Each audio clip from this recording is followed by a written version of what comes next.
துர்வாச முனிவர் வந்து சிவபெருமானோட அம்சம்னு சொல்றதுனால எப்படி சொல்லி தர்மராஜன் கேட்கிறாரு. அதுக்கு பகவான் கிருஷ்ணன் வந்து தர்மராஜனுக்கு சொல்றாரு, ஓ சிலைமதனை நிகழ்த்த தருமராஜனே, சிவபெருமானுடைய பெருமை பிரதாபத்தை எடுத்து செப்பவர் யாவர். இந்த சிவபெருமானை பத்தி சொல்றதுக்கு 1000 மாவு படைத்த ஆதிசேஷனாலும் முடியாது. இந்த பகவான் மகாவிஷ்ணு சொல்றாரு, சிவபெருமானோட பெருமை சொல்ற அளவுக்கு எனக்கு என்னப்பா தெரியும் அப்படின்னு பணிவா சொல்றாரு. எல்லாமே தெரியும் பகவானுக்கு, இருந்தாலும் அந்த பணிவா சொல்றாரு. சிவபெருமானை பத்தி சொல்ற அளவுக்கு ஏதோ எனக்கு கொஞ்சம் சொல்றேன் அப்படிங்கிறார். பகவானே அப்படி சொல்லும்போது நாமெல்லாம் என்ன தெரியும் அப்படிங்கிற மாதிரி நம்மளால அதை சொல்றது நீங்க சரியா புரியுது. அதை தெரிந்து கொள்ளும் புத்திமான்கள் யார் அப்படியே சொன்னாலும் புரிஞ்சுக்கிற அளவுக்கு யாரும் புத்திமான்கள் யாவர், யாவருக்கும் சொல்பவர்கள் யானும் பிரம்மாவும் அவருடைய பிரபாவும் அறிய மாட்டோம் என்றால் எம்மை விட தெரிந்தவர் எவர் இருக்கின்றார்கள், ஆயினும் அவர் அருளாலே அவன்றால் வணங்கி அப்படி சொல்றார். என்னோட அவர் தெரிஞ்சவர் யாரும் இல்லை, இருந்தாலும் அவரோட பாதத்தை வணங்கி நான் என்னால முடிஞ்சளவு சொல்றேன்னு சொல்லி பகவான் கிருஷ்ணன் சொல்றாரு.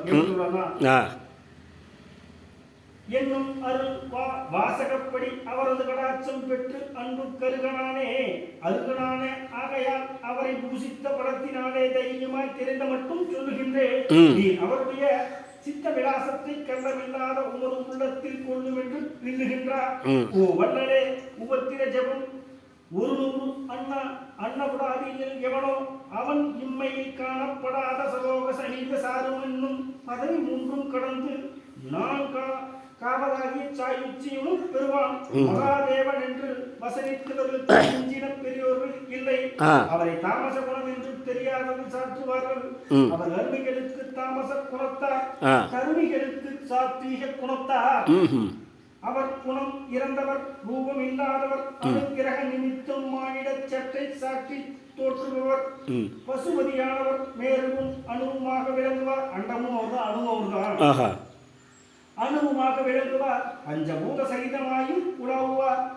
முழுதும் உணர்ந்த பற்றற்ற நித்திய பரிவாய் இருப்பவர், பிராணவாச்சர பொருளானவர், 4 வேத நாவலர், 7 பங்கான மூர்த்தி, தற்கன்ய பங்கர், அவ்விக்கியத்திற்கு சிறந்தவர்களை எல்லாம் பிழைப்பித்த துங்கர்,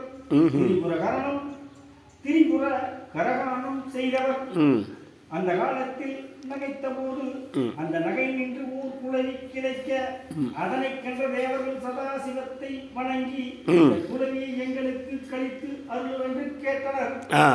அதற்கு கால சுந்தரர் கடாச்சித்து இவனுடைய பெயர் தூர்வாசன் என்று சொல்லி அந்த குழந்தையை நோக்கி, அனுசுயா தேவி பொருட்டு நீ குழந்தை பருவமாய் இருந்து வளர்க்க என்று கொடுத்து அருளினார்.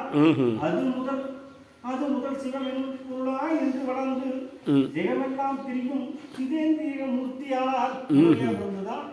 இந்த தூர்வாசன் வந்தாரு, சிவபெருமானோட அருளால வந்தவர் தான் தூர்வாசன் சொல்றார். ஆதலால் சிவமாகிய அப்பொருளை மெய்ப்பொருளாய் என் கிரகத்தில் வந்து எதிர் பெற்று இருந்தது ஒப்பற்றவனே. தூர்வாச திரிபுரத்தகனுடைய சிரிப்பின் இலையென்று உணர்வீர். இந்த ஈஸ்வரன் சிரிப்பு தான் தூர்வாச முனிவர் கண்டுக அப்படிங்கிற. இப்படி தூர்வாசனை தந்தொழிய தூமணியும் எனது கைமாமணியும் ஆகிய மகாதேவ மூர்த்தியானவர் இவ்வெட்டுக்கு இந்த தூர்வாசருக்கும் சப்தரிசியில் இந்த சிரஞ்சீவிப்பட்ட உண்டுல.